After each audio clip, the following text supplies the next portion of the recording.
कुछ लेडीज़ तो ऐसी हैं जो कि टीवी से ही ग्लू हो गई, टीवी में ही चिपक के बैठ गई। ऐसी कई महिलाएं हैं जो हमसे कहती हैं हमें ये वाला सीरियल बहुत अच्छा लगता है, हम टीवी बहुत देखना पसंद करते हैं। अच्छा, टीवी से हमें एक बात याद आई। एक बार हमें किसी के घर कुछ दिन रहने का मौका मिला। उनके घर की जो बुजुर्ग थीं वो तो चलिए थोड़ा पाठ पूजा करती थीं, पर बाकी सब सदस्य उतना नहीं करते थे। उनकी एक पोती थी, माता जी की एक पोती थी, उम्र करीब 18-19 साल। जब हम वहाँ पहुँचे तो हमने देखा कि वो बिस्तर पर पड़ी हैं। तो हमने पूछा, भाई इनको क्या हुआ? कहने लगी, इसीलिए तो आपको बुलाया है, ये हमारी पोती नैन्सी हैं। इसको अचानक से एक किडनी फेल हो गई है, एक किडनी काम नहीं कर रही, तो हम चाहते हैं कि ये ठीक हो जाए, परंतु डॉक्टर जो हैं वो जवाब दे चुके हैं। अच्छा, अब जिस रूम पे वो लड़की रहती थी उस रूम में टीवी ठीक उसकी बेड के सीध में सामने लगा था और 24 घंटे ही टीवी चलता था। खाली करीब 2-3 घंटे ही रात को बंद हुआ करता था। और वो लड़की सारा दिन जो सीरियल आ रहा है, जो कुछ भी टीवी दिखा रहा है, देख रही है। और वहीं मोहल्ले की भी औरतें उसका पता पूछने आती, उसका हाल चाल पूछने आती, वहीं बैठती, गप्पे भी लगाती। उसकी माँ भी वहीं बैठ के गप्पे लगाती औरतों के साथ और टीवी देखते। ज़िंदगी चल रही मज़े में। पर वो लड़की जो बेड पे थी उसकी ज़िंदगी तो मज़े में नहीं चल रही थी, उसकी तो मृत्यु नज़दीक थी। पर इस बात का एहसास कोई भी घर में उसको दिलाने वाला नहीं था।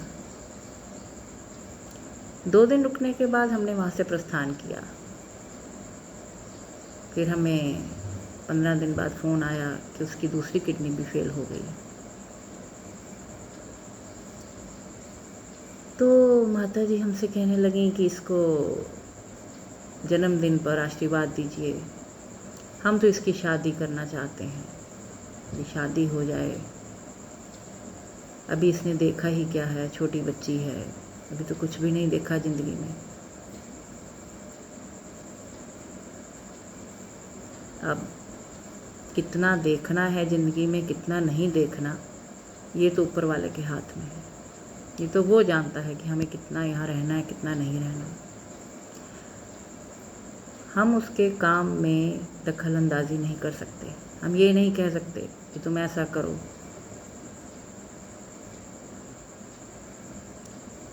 हम जब गए तो हमने सोचा कि हम अब इस लड़की को कुछ ऐसी बात बता जाएं जो ये सच्चाई समझ ले और सच्चाई के मार्ग पे जो ज़िंदगी बची है उस पे चले।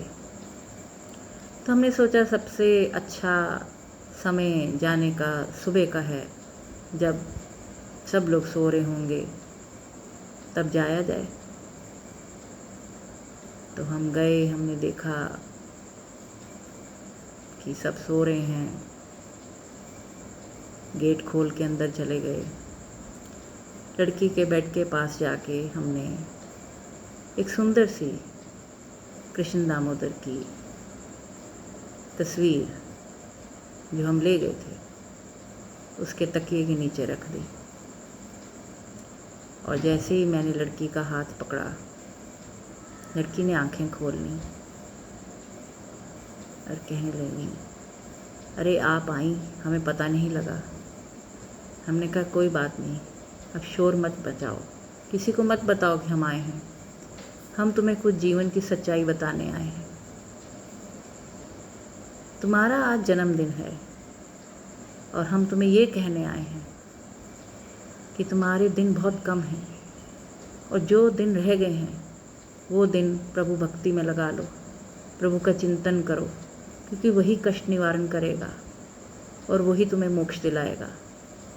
क्या तुम चाहती हो कि बार बार तुम ये कष्ट वाला जीवन जियो? रोने लगी, छल छल आंसू उसकी आंखों से बहने लगे।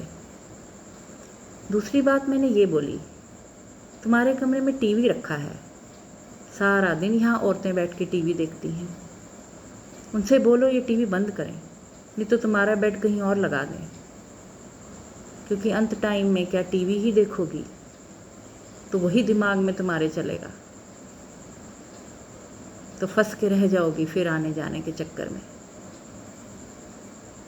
बस रोती जाए वो लड़की, पर समझ गई। उस प्रभु का चित्र निकाल के मैंने तकिए से उसके सामने उसके रख दिया। मैंने कहा, अगर मुंह से नहीं जाप कर सकती, मुंह से नहीं मंत्र उच्चारण कर सकती, तो कम से कम इस तस्वीर को तो देखो।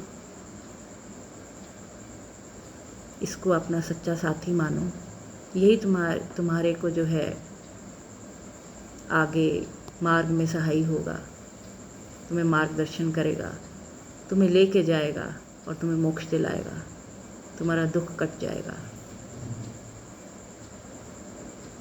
ये कह के हम धीरे से वहाँ से निकल आए। बाद में कुछ समय बाद, करीब 15 दिन बाद, हमें कॉल आई कि हमारी पोती गुजर गई, इस दुनिया में अब नहीं है। अब ये तो होना ही था, यही सच्चाई थी। जितनी जल्दी ज्ञान आ जाए इंसान को उतना ही अच्छा।